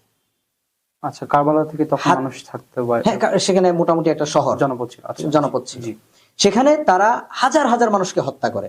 ইভেন একজন ঐতিহাসিক লিখেছেন যে মসজিদের ভিতরে পর্যন্ত তারা রক্তপাত করেছিল, যে সেখানে নামাজ পড়ার মতো কোনো পরিবেশ ছিল না, রক্তের কারণে, রক্তের মানে বন্যা বইয়ে দিয়েছিল তারা মসজিদের ভিতরে। এই জিনিসগুলো একটু খেয়াল করবেন, সেই প্রথম যুগের খারেজিদের সাথে 1800 থেকে 19 শতকে যে জিনিসটা চললো, যে ভয়াবহ অভিজ্ঞতা এই জাতি বা ইতিহাস লিপিবদ্ধ করলো, আমাদের এই যুগে এসেও দেখবেন ঠিক একই সেম যেন সিকোয়েন্স হিসেবে চলতেছে। সিরিয়াতে যেটা দেখলাম আমরা, ইরাকে যেটা দেখলাম, ইদানিং কালে যেগুলো হয়েছে, হ্যাঁ, গত কিছুদিন আগেও। তো এই ব্যাপারগুলো একটা আসলে ওই যে চিন্তার জায়গাটা এক, মানে ফিলোসফিটা কি সবার এক, যার কারণে তাদের কর্মপন্থাটাও মোটামুটি ফলাফলটা একই জায়গায় দাঁড়াচ্ছে। দেখেই যাচ্ছে। তো মোহাম্মদ বিন আব্দুল ওয়াহাব নাজদির যে আন্দোলন বা ওয়াহাবি আন্দোলন বা ওয়াহাবিবাদ, এটাকে মুসলিম উম্মাহ কখনোই গ্রহণ করে নাই। পরবর্তীতে যখন তেল আবিষ্কার হলো, আর এই তেল বেচা টাকা আরবদের এই মরুভূমির জীবনে আসলো, বিত্ত বৈভব, অঢেল সুযোগ সম্ভাবনা, তখন তারা কি করলো, রাষ্ট্রীয়ভাবে এই চিন্তা দর্শনগুলোকে তারা সারা পৃথিবীতে ছড়ানোর জন্য তারা চেষ্টা চালিয়ে গেল। আচ্ছা এবং পুরা 19 শতক জুড়ে এবং 20 শতক জুড়ে অনেকেই এই চিন্তাধারা দ্বারা প্রভাবিত হয়েছে। আপনি হয়তো খেয়াল করলে দেখবেন যে এখনো পর্যন্ত মোহাম্মদ বিন আব্দুল ওয়াহাব নাজদির যে কিতাবাদিগুলো, যেমন কিতাবুত তাওহীদ, জি তারপর কাওয়াইদুল আরবা 4টি মূলনীতি, উসুলুস সালাসা 3টি মূলনীতি, এই বইগুলো এবং আরো এই ধরনের উপাদানগুলো হাজী সাহেবদেরকে প্রোভাইড করা হয়, হাজী সাহেবদেরকে দেওয়া হয়, ফ্রিতে দেওয়া হয়। তারা বিভিন্ন দাতব্য সংস্থার মাধ্যমে আচ্ছা সারা পৃথিবীতে তাদের এই দাওয়াত, এই আদর্শকে ছড়িয়ে দেওয়ার জন্য তারা হচ্ছে দায়ীদেরকে নিযুক্ত করে, বিভিন্ন অর্গানাইজেশন কাজ করে। এইভাবে সারা পৃথিবীতেই ওয়াহাবিজম ছড়িয়ে যায়। বাট ওয়াহাবিজমের উপসাগরীয় যুদ্ধকে কেন্দ্র করে ওয়াহাবিজমের মধ্যে এসে আবার 4টা ভাগ হয়। তো একটা একটু সফট হয়, জামি এবং মাদখালি যে গ্রুপটা, এরা একটু সফট হয়। তারা মনে করে যে মোহাম্মদ বিন আব্দুল ওয়াহাব নাজদি সাহেবের যে চিন্তাধারা, এগুলোর আসলে ওই এক্সট্রিম যে জায়গাটা, ওইটা থেকে কিছুটা সরে আসে। শাসকদেরকে তাকফির করা, আম মুসলমানদেরকে তাকফির করা, কাফের সাব্যস্ত করা, এই জায়গাগুলো থেকে তারা কিছুটা নিরত হয়। আরেকটা গ্রুপ ছিল যাদেরকে বলা হয় হচ্ছে এই আপনার, যারা মিশরে ওই সময় যে আন্দোলনটা শুরু হয়, ইখওয়ানুল মুসলিমিনের যে আন্দোলনটা শুরু হয়, ওইটার দ্বারাও প্রভাবিত ছিল। আবার মোহাম্মদ বিন আব্দুল ওয়াহাব নাজদির যে চিন্তাধারা উসুল, সেটা দ্বারাও তারা প্রভাবিত ছিলেন। এভাবে একটা আন্দোলন তৈরি হয়, এটাকে সাহওয়া সালাফিয়া বলা হয়। হ্যাঁ, মানে কিছুটা যারা লিবারেল বাট তারা শরিয়ার শাসন চান বা আল্লাহর বিধান প্রতিষ্ঠিত হোক চান, এরকম একটা গ্রুপ তৈরি হয়। আরেকটা গ্রুপ তৈরি হয় একেবারে মারাত্মক এক্সট্রিম লেভেলের। তারা দাবি করতে থাকে যে তারা হচ্ছে একেবারে মূলধারার নাজদি, এবং এটাও সেই নাজদের মতো অঞ্চলগুলো থেকে উঠে আসে। ঠিক আছে, এর মধ্যে অনেক চিন্তক উঠে আসে, এদের লিটারেচার তারা তৈরি করে। মূল উপাদানগুলো তারা কিন্তু ওই যে মোহাম্মদ বিন আব্দুল ওয়াহাব নাজদি এবং তার পরবর্তী বংশধরদের লিটারেচার থেকেই তারা এই চিন্তাগুলো গ্রহণ করে, এটাকে আর একটু কাঠামো আকারে দাঁড় করায়। মানে আমি দু একজনের নাম বলবো। এর মধ্যে একজন হচ্ছে হামাদ বিন আতিক আন নাজদি, হামুদ বিন ওকালা শোয়াইবি, তারপর নাসির আল ফাহাদ। নাসির আল ফাহাদের ব্যাপারটা দেখেন, সে উসমানীদেরকে তাকফির করেছে, বই লিখেছে এই ব্যাপারে, বিশাল মোটা বই, টাউ সাইজের বই। সেখানে সে দাবি করেছে যে এরা সবাই কুবুরি, মাজার পূজারি, কবর পূজারি, মুশরিক, কাফের। এখন দেখেন, উসমানীদেরকে কাফের সাব্যস্ত না করলে কিন্তু ওয়াহাবিজমের মূল ভিত্তি দুর্বল হয়ে যায়। কারণ একটা প্রতিষ্ঠিত সালতানাত বা একটা প্রতিষ্ঠিত মুসলিম সাম্রাজ্যের বিরুদ্ধে বিদ্রোহ করছে তারা, তো এটাকে তারা বৈধতা দিবে কিভাবে? এটার বৈধতার উপায় হচ্ছে যে তারা তো মুসলমান না, তারা তো কাফের। আপনি যত জায়গায় দেখবেন যে এখন যে কনফ্লিক্টগুলো চলতেছে মুসলমানদের মধ্যে, এর মধ্যে মূল এটা কি, যে অমুক্ত কাফের। ঠিক আছে, যেমন পাকিস্তানে যেটা হচ্ছে, হ্যাঁ, যে টিটিপির মতো সংগঠনগুলো যেটা করতেছে, তারা শাসকদেরকে কাফের বলতেছে। আচ্ছা, মানে কাফের না বললে তো আপনি কি করতে পারতেছেন না, জাস্টিফাই করতেছেন না, আপনি তার উপর হামলা করতে পারতেছেন না। তো এইটা করলো হচ্ছে নাসির আল ফাহাদ, বই লিখলো যে উসমানীরা কাফের, বিশাল বড় বিশাল সাইজের বই লিখলো। ইভেন আমাদের হাদিসের ভবিষ্যৎবাণী যার উপর প্রতিফলিত হয়, অনেক উলামায়ে কেরাম বলেছেন, হ্যাঁ, সুলতান মাহমেদ, হ্যাঁ, তাকে পর্যন্ত তারা কি বলছে, কাফের সাব্যস্ত করছে। আচ্ছা, তো এই চিন্তাধারাগুলো ব্যাপকভাবে ছড়িয়ে পড়ে, তারা আরব শাসকদেরকেও কাফের বলে, এবং এরা অনেক ম্যাক্সিমামই এখন জেলে আছে। এর মধ্যে ফারিস জাহরানির ফাঁসি কার্যকর হয়েছে সৌদি আরবে, এবং আরো অনেকেই জেলে আছে। সোলাইমান বিন নাসির আল অলওয়ান, তার অনেক বই পুস্তক এখন বাংলায় অনুবাদ হচ্ছে আমাদের সমাজেও, আমাদের এখানেও। তো এই চিন্তাধারাগুলো আমাদের এখানেও ব্যাপকভাবে ছড়িয়ে গেছে, এবং ইখওয়ানুল মুসলিমিন থেকেও একটা অংশ, যারা কিনা কাঠামোগত আন্দোলনে আসলে অতটা তাদের পোশাক ছিল না, তারা আরেকটু মানে কিছু করতে চাইতেছিল, তারা ওখান থেকে বের হয়ে এসে তারা আরো মানে অ্যাগ্রেসিভলি কিছু করার চেষ্টা করে, এক্সট্রিমিজমের দিকে যায়, ওদেরকে উদ্বুদ্ধ করে ওই লিটারেচার গুলো। তো এখান থেকে পরবর্তীতে দেখা যায় 80-র দশকে যখন সোভিয়েত বিরোধী যুদ্ধ চলে আফগানিস্তানে, ওই সময় এই চিন্তাধারার কিছু লোকজন আফগানিস্তানে আসে। আফগানিস্তানে এসে সেখানে তারা যতটা না আফগানের স্থানীয় জনগণের স্বাধীনতা যুদ্ধে অংশগ্রহণ করেছে, তার চেয়ে বেশি নিজেরা মারামারি করছে। ওইখানে ময়দানে বসে একজন বই লিখছে তালেবানদের পিছনে, তখন তো তালেবান ছিল না, মুজাহিদিন আর কি, মানে স্থানীয় আফগান মুজাহিদিন যারা, তারা এখানে এসে আফগান মুজাহিদিনদেরকেও কাফের সাব্যস্ত করে এবং ফতোয়া দেয়। ওই যুদ্ধের ময়দানে বসে বই লেখে যে তাদের পিছনে নামাজ হবে না, সেই বই এখনো পর্যন্ত আছে। এবং সেখান থেকে অনেকেই তাদের সাথে কনফ্লিক্ট, নানান, ওই যে তালেবানরা দেখা গেল যে মানে স্থানীয় মুজাহিদিনরা তারা তাবিজ ব্যবহার করে, তো তারা তাবিজ ব্যবহারকে শিরিক বলে। আচ্ছা, ঠিক আছে, তারা একটু মাজারকে সম্মান টম্মান করে, কবরকে সম্মান টম্মান করে, অলিদের কবরকে, হ্যাঁ, বা তাওয়াসসুল করে, মানে বৈধ উসিলা তারা গ্রহণ করে, যেটা হানাফি মাযহাব অনুযায়ী সম্পূর্ণরূপে জায়েজ, 3 মাযহাব মতেই জায়েজ। এইগুলোকে তারা শিরক মনে করে, মানে তারা যেটা মাযহাবের ফতোয়া অনুযায়ী জায়েজ মনে করে, ওরা এটাকে শিরক মনে করে এবং শিরক বলে ফতোয়া দেয়। এইভাবে একটা চরম পর্যায়ে ধারণ করে। তখন আব্দুল্লাহ আজ্জাম, একজন আফগান জিহাদের অন্যতম পুরোধা ছিলেন, তিনি এই কনফ্লিক্টটাকে অনেকাংশেই নিয়ন্ত্রণ করার চেষ্টা করেন। তাবুতে গিয়ে, ক্যাম্পে গিয়ে তাদেরকে বোঝানোর চেষ্টা করেন যে আসলে এগুলো করে লাভ নেই, আমাদের মূল শত্রু যারা তাদেরকে আগে প্রতিহত করা দরকার, বিগার এনিমির দিকে ফোকাস করা দরকার। তো এতে অনেকেরই পোষায় না, এবং এই চিন্তাধারার অনেকেই তখন ময়দান ছেড়ে, জিহাদের ময়দান ছেড়ে তারা হচ্ছে যার যার দেশে চলে যায়।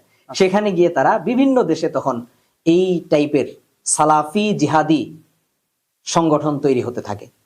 যেমন আমি সুনির্দিষ্টভাবে যদি বলি, 2001 সালের পর থেকে, বিশেষ করে টুইন টাওয়ার হামলার পর থেকে এই বিষয়টা আরো জোরদার হয়, গতিময় হয়। যেমন ইরাকে তখন তৈরি হয় হচ্ছে জামাতুত তাওহীদ ওয়াল জিহাদ, ছিলেন আবু মুসাব আজ-জারকাবি, আবু মুসাব আজ-জারকাবি, যাকে শাইখুজ জাব্বাহ বলা হইতো, মানে কসাই শায়েখ। আচ্ছা, ঠিক আছে। এবং মানে এটা পরবর্তীতে হচ্ছে যে আইএসের যেটা পরবর্তী এই জামাতুত তাওহীদ ওয়াল জিহাদ, এটা পরবর্তীতে আল কায়েদা হয়ে সর্বশেষ গিয়ে এটা আইএসের রূপান্তর হয়, ইসলামিক স্টেটের রূপান্তর হয়। আচ্ছা, এবং এটা আজকে প্রায় বিলুপ্ত বলা চলে। যদিও চিন্তাধারা এবং ওই এগুলো কার্যক্রমগুলো একেবারে মুছে যায় নাই, একেবারে বিলুপ্ত হয়ে যায় নাই, কিন্তু তাদের যে 13-14 সালের দিকে যে প্রভাব ছিল সেটা অনেকাংশেই স্তিমিত হয়ে এসেছে। এইভাবে 2001-এর পরে, টুইন টাওয়ার হামলার পরে পৃথিবীর বিভিন্ন দেশে এই জিহাদি আন্দোলন তৈরি হয়, এবং এটার মূল হিসেবে কাজ করে কি, বেজলাইন হিসেবে কাজ করে হচ্ছে ওই যে ওয়াহাবিজম, ওই যে খারেজিয়াত, উগ্রবাদ। এই জন্য আপনি দেখবেন যে সেই প্রথম যুগের খারেজিদের সাথে বর্তমান যুগের এই উগ্রবাদী যারা, তাদের একেবারে অক্ষরে অক্ষরে মিল পাবেন। এরা প্রথম কোন দলিল দিবে, ইনিল হুকমু ইল্লা লিল্লাহ, আল্লাহ ছাড়া আর কারো বিধান দেওয়ার ক্ষমতা নাই, সুতরাং যারা আইনজীবীরা সব কাফের, বিচারকরা সব কাফের, সুতরাং তাদের উপর হামলা করো। এই জন্য কি হয়েছে বাংলাদেশে যত জায়গায় দেখেন আপনি, একাধিক বিচারালয়ে, আদালতে হামলা করা হয়েছে। ঠিক আছে। তো এটা কেন করতেছে, এই জায়গাটা আমরা বুঝতে পারি না। অনেকে এগুলো বিভিন্ন ষড়যন্ত্র তত্ত্ব বলে আমরা উড়িয়ে দিই, কিন্তু মূল ফিলোসফিটা যদি আপনি না বুঝেন, আপনি এটা গোড়া থেকে ধ্বংস করতে পারবেন না, গোড়া থেকে আপনি এটাকে উপড়ে ফেলতে পারবেন না যদি আপনি তাদের ফিলোসফিটা না বুঝতে পারেন। তো তাদের মূল থিওরিটা হচ্ছে যে পৃথিবীতে সমস্ত মানুষ কোনো না কোনো ভাবে কাফের, একমাত্র তারা ব্যতীত। আচ্ছা, তাদের মধ্যেও আবার অনেক সময় কনফ্লিক্ট হয়ে যায়। যেমন ধরেন এই সিরিজ বোমা হামলা যারা করছিল, জেএমবির কথা যদি বলি, এদের মধ্যে নানান কনফ্লিক্ট আছে, এদের মধ্যে নানান গ্রুপ আছে, 4টা গ্রুপ আছে। তো এগুলো দেখা গেছে যে সেম প্রথম যুগের খারেজি এবং সেই 18 শতকে যে ভয়াবহ নৃশংসতা ইতিহাস লিপিবদ্ধ করেছে, এর সাথে বর্তমান যুগের যারা আছে উগ্রবাদের প্রচারক, উগ্রবাদের চিন্তা যারা লালন করে এবং প্রচার করে, তাদের সাথে থিওরি এবং প্র্যাকটিসে কোনো পার্থক্য নাই, একই রকম। আচ্ছা। এখন আমি খুব ছোট করে একটা অ্যান্সার এক্সপেক্ট করব, সেটা হচ্ছে যে তাহলে তারা আমাদের জন্য সামাজিকভাবে মূলত কোন দিক দিয়ে সমস্যাজনক? প্রথমত হচ্ছে আল্লাহ রাসূল সাল্লাল্লাহু আলাইহি সাল্লাম এদের ব্যাপারে কিছু ভবিষ্যৎবাণী করেছেন। নবী সাল্লাল্লাহু আলাইহি সাল্লাম বলেছেন যে আমার উম্মতের মধ্যে একটা দল আসবে যারা কোরআন পড়বে, কিন্তু কোরআন তাদের হলকের নিচে নামবে না। অর্থাৎ কোরআন পড়বে কিন্তু কোরআনের যে বাস্তব বুঝ, যে সঠিক বুঝ, মাফহুম, এইটা তারা বুঝতে পারবে না। অর্থাৎ আক্ষরিক বুঝ তারা গ্রহণ করবে। সালাফের যে বুঝ, অর্থাৎ পূর্ববর্তীদের যে বুঝ, যে বুঝের উপর 1400 বছর উম্মাহ ছিল, সেইটার উপরে তারা থাকবে না, তারা নতুন একটা ব্যাখ্যা দাঁড় করাবে। এটা গেল প্রথম পয়েন্ট। এরপর আল্লাহ রাসূল সাল্লাল্লাহু আলাইহি ওয়াসাল্লাম বলতেছেন আরেক হাদিসের মধ্যে যে এরা মুসলমানদেরকে হত্যা করবে, কাফেরদেরকে ছেড়ে দিবে। কাফেরদের বিপরীতে তারা মুসলমানদের উপরেই কি হবে, কঠোর হবে। এটা আপনি যদি একটু তাকান, ইরাকে দেখবেন, সিরিয়াতে দেখবেন, মানে একটা দীর্ঘ সময় পর্যন্ত সেই আরব বসন্তের পর থেকে এটা ব্যাপকভাবে আপনি দেখতে পাবেন যে তারা যতটা না কাফেরদের বিরুদ্ধে যুদ্ধ করেছে, তার চেয়েও বেশি তাদের ফোকাস ছিল স্থানীয় মুসলিম জনগোষ্ঠী, যাদেরকে বিভিন্নভাবে কাফের টাফের সাব্যস্ত করে তাদের উপর হামলা করা, তাদের জানমাল ক্ষতিগ্রস্ত করা, হ্যাঁ, অঞ্চলের পর অঞ্চল দখল করে নেওয়া, এইভাবে। তো এটা হলো একটা দিক। আরেকটা ধর্মীয় দিক, আল্লাহ রাসূল সাল্লাল্লাহু আলাইহি ওয়াসাল্লাম বলতেছেন যে আমি যদি তাদেরকে পাই, তাহলে আদ জাতিকে যেভাবে আল্লাহ ধ্বংস করেছেন আমি তাদেরকে সেভাবে ধ্বংস করব। কাকাতলে আদ, একেবারে আদ জাতির মতো আমি তাদেরকে নিশ্চিহ্ন করব, নির্মূল করব। এই হাদিসের উপর ভিত্তি করে ইমাম নববী রাহমাতুল্লাহি আলাইহি বলেছেন যে খারেজিরা কাফের কিনা এটা সমস্ত উলামায়ে কেরাম একমত না, সবাই তাদেরকে কাফের বলেন নাই, একাংশ কাফের বলেছেন। বাট তাদেরকে যে প্রতিহত করা জরুরি, এই ব্যাপারে আলেমদের মধ্যে কোনো ইখতিলাফ নাই। অর্থাৎ তাদেরকে প্রতিরোধ করা কি জরুরি, কারণ এরা মুসলমানদের সামাজিক স্থিতিশীলতার জন্য অত্যন্ত ঝুঁকিপূর্ণ। এবং আমাদের বাংলাদেশের প্রেক্ষিতেও যদি আমরা চিন্তা করি, দেখবেন যে বাংলাদেশে যেটা হয়েছে, যে 2005 সালে যেটা হয়েছে, যে সারা দেশে সিরিজ বোমা হামলা করে তখন তৎকালীন ক্ষমতায় যারা ছিল এবং ইসলামপন্থীরা ক্ষমতাসীনদের সাথে জোটবদ্ধ ছিল, এবং সেখানে ইসলামের এবং মুসলমানদের একটা দেশের মধ্যে একটা স্থিতিশীলতা প্রতিষ্ঠিত হবার পথে ছিল, এই সময় তারা কি করে, সারা দেশে সিরিজ বোমা হামলা করে দেশের মধ্যে একটা অস্থিতিশীলতা তৈরি করে। তারা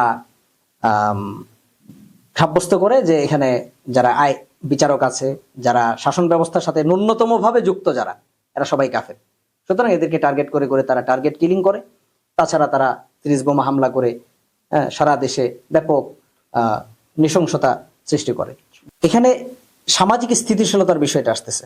অর্থাৎ ওলামায়ে কেরামের মতামত হচ্ছে যে সামাজিক স্থিতিশীলতা, শৃঙ্খলা রক্ষার জন্য তাদেরকে অবশ্যই প্রতিহত করতে হবে।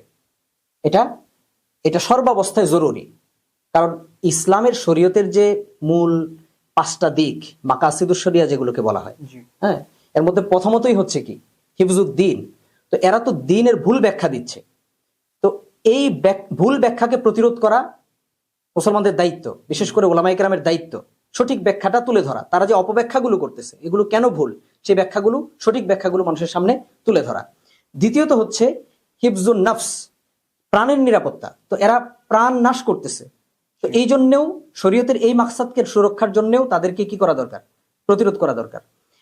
এর বাইরে আপনার হিফজুন নাসল বা বংশের ধারার সুরক্ষা, এটাও তারা নষ্ট করতেছে। তারপরে হচ্ছে হিফজুল আকল বা বিবেকের যে সুরক্ষা, হ্যাঁ, যুক্তি বুদ্ধির যে সুরক্ষা, এই পরিবেশটা তারা রাখতেছে না। তাদের কাছে মনে হচ্ছে যে, আমার দৃষ্টিতে মনে হচ্ছে যে সে কাফের, কাফের, তাকে হত্যা করে ফেলো। আলোচনার যে পারস্পরিক বোঝাপড়ার জায়গাটা তারা রাখতে চাচ্ছে না। অথচ এটা ইসলাম অনুমোদন দেয়।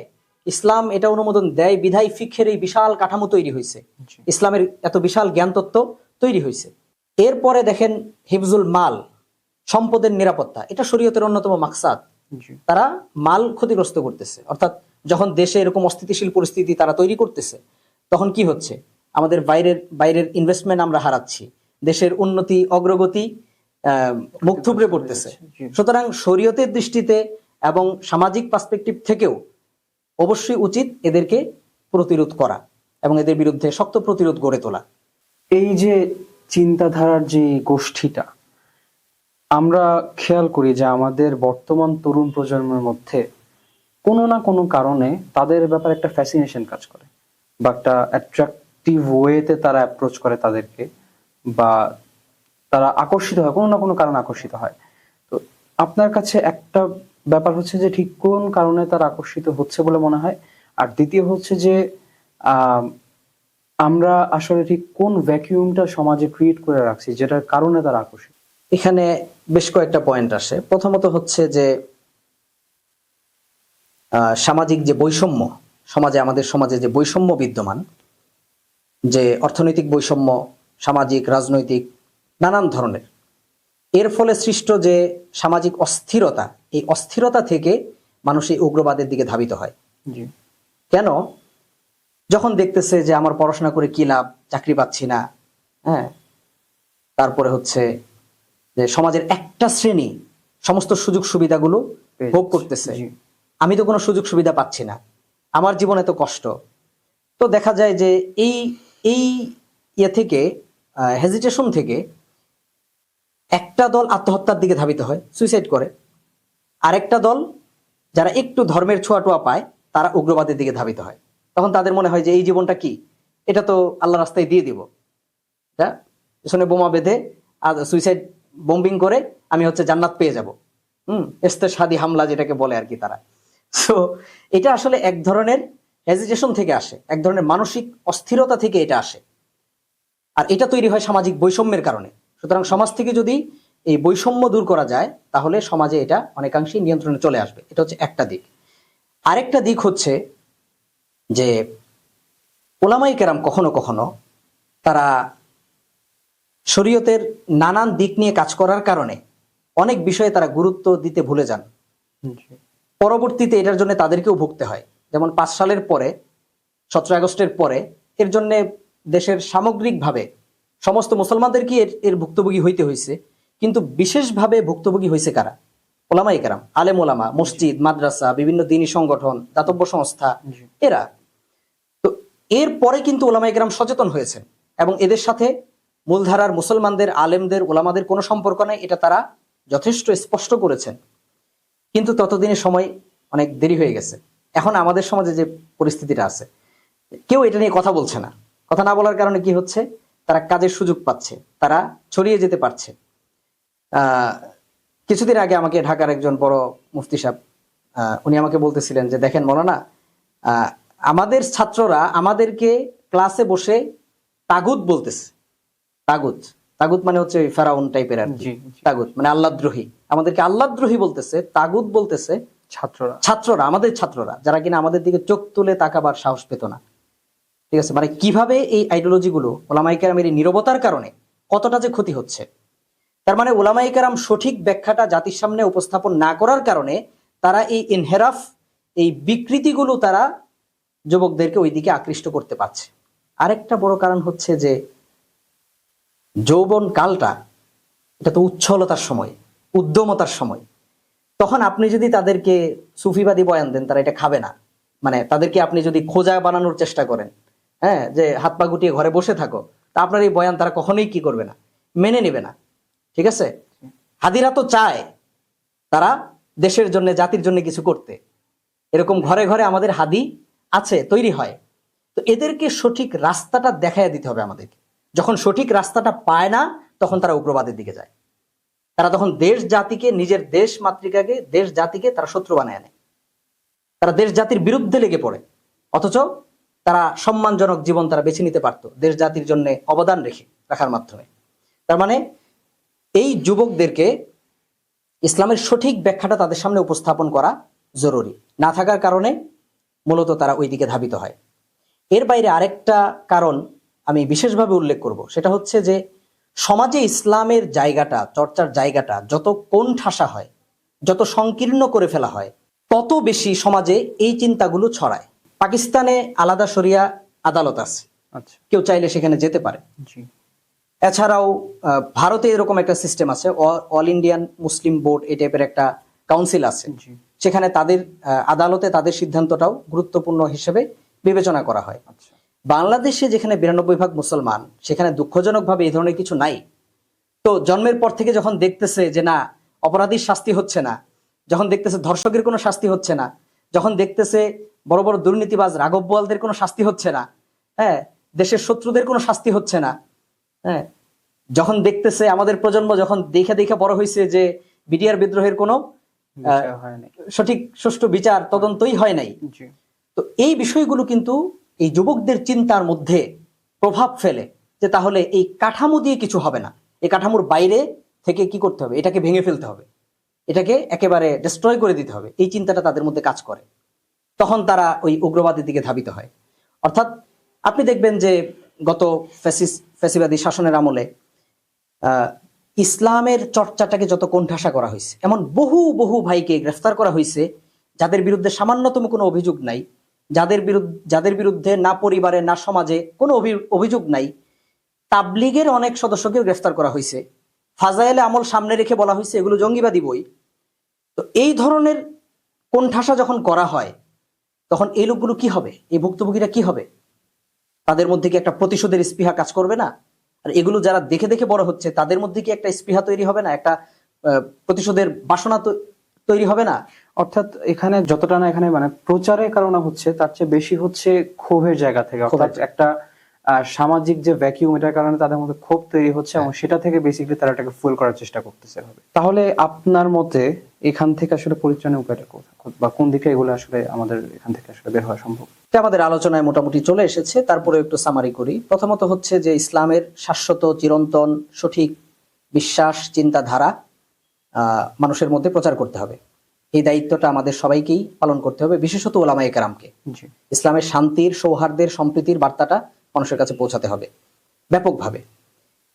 দ্বিতীয়ত হচ্ছে যে এই যে সামাজিক বৈষম্য, যে বৈষম্যের কথা বললাম, যেখান থেকে ফ্রাস্ট্রেশন তৈরি হয়, যেখান থেকে হেজিটেশন তৈরি হয়, এই জায়গাগুলো আমাদেরকে কমিয়ে আনতে হবে। একটা রাষ্ট্রে সকল নাগরিকদেরকে যখন সমান দৃষ্টিতে দেখা হবে, সকলের অধিকার যখন সুনিশ্চিত হবে, তখন এই ধরনের উগ্রপন্থার দিকে ধাবিত হওয়ার সুযোগ কমে আসবে। আচ্ছা, তৃতীয়ত হচ্ছে যে রাজনৈতিক অস্থিরতার সুযোগ এরা বেশি গ্রহণ করে। তো দেশটা রাজনৈতিকভাবে যতটা স্থিতিশীল হবে, যতটা সুস্থায়ী হবে, ততটাই এগুলো কমে আসবে ইনশাল্লাহ। উগ্রবাদের দিকে ধাবিত হওয়ার প্রবণতাটা কমে আসবে। তারপর কথা হচ্ছে ইসলামের চর্চার জায়গাটা, এটাকে বৃদ্ধি করতে হবে। অর্থাৎ রাষ্ট্রীয় উদ্যোগে যুবকদের ইসলামের দিকে আসাটাকে ওয়েলকাম জানাতে হবে। আগের মতো ওই টাকনোর উপরে কাপড় পরাটাকে জঙ্গিবাদের আলামত হিসাবে প্রকাশ করা যাবে না। এগুলোই মূলত ওই দিকে ধাবিত করে। সুতরাং যেই জিনিসগুলো উগ্রবাদের দিকে ধাবিত করে যুবকদেরকে, সেই জায়গাগুলো আমাদেরকে চেঞ্জ করতে হবে। অর্থাৎ রাষ্ট্রই এখানে উদ্যোগ নিবে কিভাবে সাধারণ জনগণকে বা যুবশ্রেণীকে ওলামায়ে কেরামের সাথে সম্পৃক্ত করা যায়, মূলধারার চিন্তাশীল যারা আছেন তাদের সাথে কিভাবে সমন্বয় করা যায়, তাদের কাছাকাছি নিয়ে আসা যায়, এবং ইসলামের শাশ্বত চিরন্তন বাণীগুলো কিভাবে প্রচার করা যায়। এটা যখন পর্যাপ্ত উদ্যোগ রাষ্ট্রের থাকবে, ধর্ম মন্ত্রণালয় সে উদ্যোগ নিবে, বিভিন্ন দিকগুলো রাষ্ট্রের সেক্টরগুলো কাজ করবে এই ব্যাপারে সমন্বয় করে, এবং একটা উন্মুক্ত আলোচনার জায়গা খোলা রাখবে, যে কেউ একটা পোস্ট দিলেই তাকে গুম করে ফেলা, কেউ একটা বিপরীত কথা বললেই তাকে টার্গেট করে ফেলা, এরকমটা যাতে না হয়। এখানে যাতে স্পেস থাকে, সুযোগ থাকে সবার কথা বলার। হ্যাঁ, সেখানেও রাষ্ট্রের শৃঙ্খলার বিষয়টা তো থাকবেই, বাট সবার কথা বলার একটা জায়গা রাখতে হবে। এই জায়গাগুলো আমরা যদি কভার করতে পারি, আশা করি ইনশাআল্লাহ একটা স্থিতিশীল দেশ আমরা উপহার পাবো ইনশাআল্লাহ, এবং আমাদের যুবকরা ওই অন্ধকার পথের দিকে ধাবিত হবে না ইনশাআল্লাহ। আলহামদুলিল্লাহ, আমরা অনেক কিছু আলাপ করলাম, প্রায় শেষ দিকে আমরা চলে এসেছি। যাওয়ার আগে শেষ একটা ব্যাপার, যে আপনি এখন এই মুহূর্তে এই সোসাইটির তরুণদের প্রতি আপনি কোন মেসেজটা এক্স্যাক্টলি দিতে চান? প্রথমত বলবো যে মুসলিম শরীফের মুকাদ্দিমা বা ভূমিকার মধ্যে ইবনে সিরিন রহমতুল্লাহি আলাইহি একটা কথা বলছেন যে ইন্না হাযাল ইলমা দীনুন ফানজুরু আম্মান তাখুযুনা দীনাকুম। নিশ্চয়ই এই ইলম, দ্বীনের যে জ্ঞান, এটা হচ্ছে এটা দ্বীনের অংশ। সুতরাং তোমরা কার থেকে এই দ্বীন গ্রহণ করছো তা খেয়াল করো, যাচাই করো। আচ্ছা, দ্বীনের ইলমের ধারক বাহক কারা? যেমন কেউ খিলক্ষেত থেকে সব ডাক্তারি বইও যদি ফটোকপি করে নিয়ে এসে পড়ে ফেলে ঘরে বসে, তাকে আমরা কোনোদিন ডাক্তার হিসেবে স্বীকৃতি দেব না। প্রত্যেকটা সাবজেক্টের উপরে আমরা একাডেমিশিয়ান যারা, তাদের উপরে নির্ভর থাকি। সো দ্বীনের ব্যাখ্যার ক্ষেত্রে আমরা কাদের উপর নির্ভর করব? ওই যে সদ্য দ্বীনে ফেরত কথিত দ্বীনি ভাই, যাকে আমি কোনোদিন দেখি নাই, তার একটা আবেগ ঘন ফেসবুক পোস্ট, তার একটা ব্লগ, তার একটা লেখা, তার একটা ভিডিও, কে সে, তার পরিচয় কি, ব্যাকগ্রাউন্ড কি, তার পড়াশোনা কি, তার ব্যাপারে স্বীকৃতি কি। হ্যাঁ, ইসলামে ইলমের যে বিষয়টা, এটা অত্যন্ত সেন্সিটিভ বিষয়। দুইটা বিষয় আছে এখানে, একটা হচ্ছে ইলম আর একটা হচ্ছে মালুমাত। মালুমাত হচ্ছে নলেজ বা ইনফরমেশন, এটা এক জিনিস, আর ইলম ওইটা হচ্ছে আরেক জিনিস। ইনফরমেশন আরেক জিনিস, নলেজ কিন্তু আরেক জিনিস। তো মালুমাত, একজন অনেক তথ্য জানে, সে ফিলোসফি খুব ভালো বুঝে, সে ভালো গুছিয়ে বক্তব্য দিতে পারে, হ্যাঁ, তার চেহারা খুব সুন্দর, এই জন্য তো আমি তার দিকে ধাবিত হতে পারি না। সে যখন দ্বীনের কথা বলতেছে, তখন অবশ্যই আমাকে দেখতে হবে যে সে দ্বীনের কথা বলার যোগ্য কিনা, সার্টিফাইড কিনা।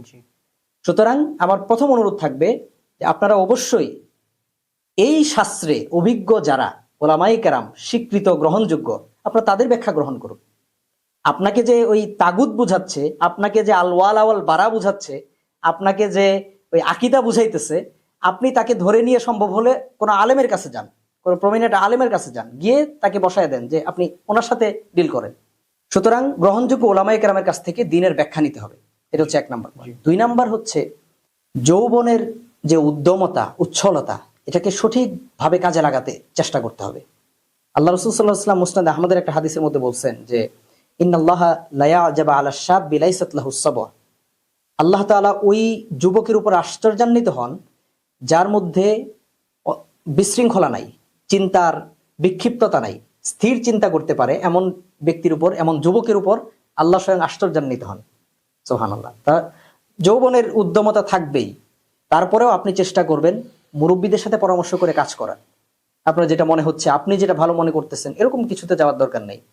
ঠিক আছে, যেটা আপনার এই জগৎ যারা পেরিয়ে এসেছে, বিশেষ করে এই জগৎ যারা মারিয়ে এসেছে, এর তিক্ত অভিজ্ঞতা যারা লাভ করেছে, আপনি দেখবেন যে এই উগ্রবাদের মতাদর্শ থেকে অনেকেই বয়স 40 পার হওয়ার পরে, 50 পার হওয়ার পরে ফিরে আসে এবং স্বাভাবিক জীবনে ফিরে আসার চেষ্টা করে।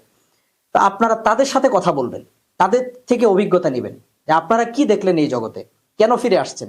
যখন তাদের কথাগুলো শুনবেন, তখন আপনারা এই বাস্তবতাটা বুঝতে পারবেন। আমি অনেক কথা লিখি যেটা আসলে অনেকের মাথার উপর দিয়ে যায়, অনেকে অনেক গালাগালি করে, অনেক কটু মন্তব্য করে। আমি এটা ওইভাবে চিন্তা করি না বা আমি এটা কেয়ার করি না। কারণ হচ্ছে যে আপনাদের বয়স যখন 40 হবে, আপনারা নিজে যখন ভুক্তভোগী হবেন, তখন আপনাদের এই বিষয়গুলো বুঝে আসবে। এর আগে আমি মনে করি না যে স্বাভাবিকভাবে কি এই বিষয়গুলো বুঝতে পারে। সুতরাং মুরব্বীদের সাথে, অভিজ্ঞদের সাথে, যারা কিনা এই জগৎ পার হয়ে আসছে, হ্যাঁ, তাদের সাথে পরামর্শ করেন, তাহলে ইনশাল্লাহ অনেক বিপদ থেকে বেঁচে থাকতে পারবেন। তৃতীয়ত হচ্ছে যে কোনো অস্থিরতার দিকে যায়েন না। দেশ জাতির জন্য, আপনি উম্মার জন্য যাই করতে চান, এটা কাঠামোগতভাবে, কাঠামোবদ্ধভাবে আপনি কাজ করেন, এটা দ্বারা উম্মা উপকৃত হবে ইনশাল্লাহ। আপনারা মিডিয়া নিয়ে কাজ করেন, আপনারা অনলাইনে কন্টেন্ট তৈরি করেন। এছাড়া আপনারা, আমাদের এখন পর্যন্ত ভালো কোনো পত্রিকা নাই, আমাদের শক্তিশালী কোনো মিডিয়া নাই, আমাদের ভালো কোনো ইয়ে নাই, মানে ভালো কোনো জার্নাল নাই, এগুলো নিয়ে আপনারা কাজ করেন। আমি 18 সাল থেকে কাজ করতেছি পার্মাকালচার নিয়ে, এটা আমার একটা আগ্রহের জায়গা। তা আপনারা এরকম বিশেষ বিশেষ দিকগুলো নিয়ে কাজ করতে পারেন, যেটা আগামীর দিনে কাজে লাগবে। জলবায়ু পরিবর্তন আজকে সারা পৃথিবীর একটা অন্যতম মাথা ব্যথার কারণ, সেটা নিয়ে আমরা কাজ করতেছি। এগুলো নিয়ে যুবকদেরকে কাজে এগিয়ে আসতে হবে। বিশেষ করে জেনারেল লাইন থেকে যারা আসতেছে, যারা এই বিষয়গুলো ভালো বুঝে, তাদেরকে এই দিকগুলোতে আগে আসতে হবে। তাহলে একটা ভালো ইম্প্যাক্ট বা প্রভাব সমাজে ফেলা যাবে ইনশাল্লাহ, যেটা দ্বারা দেশ, জাতি, গোটা বিশ্ব উপকৃত হবে ইনশাআল্লাহ। অর্থাৎ আমাদেরকে তরুণ প্রজন্মকে বেসিকলি হচ্ছে জ্ঞানের দিকে আসতে হবে, অর্থাৎ যে জ্ঞানগুলো প্রচলিত এবং যে জ্ঞানগুলোর বাস্তবসম্মত প্র্যাকটিক্যাল ইমপ্লিমেন্টেশন আছে সেই দিকগুলোতে ফিরে আসতে হবে। আমরা পর্বের শেষ দিকে চলে এসেছি। আপনাকে অনেক ধন্যবাদ আমাদেরকে সময় দেওয়ার জন্য। দর্শক, আপনাদেরকে অশেষ ধন্যবাদ আমাদের শেষ পর্যন্ত থাকার জন্য। আপনারা আমাদেরকে ফলো করতে পারেন ফেসবুকে ঢাকা কথা এবং ইউটিউবে ঢাকা কথা বিডি সাবস্ক্রাইব করতে পারেন। এর মাধ্যমে আমরা আজকের পর্ব শেষ করছি। আসসালামু আলাইকুম ওয়া রাহমাতুল্লাহি ওয়া বারাকাতুহু।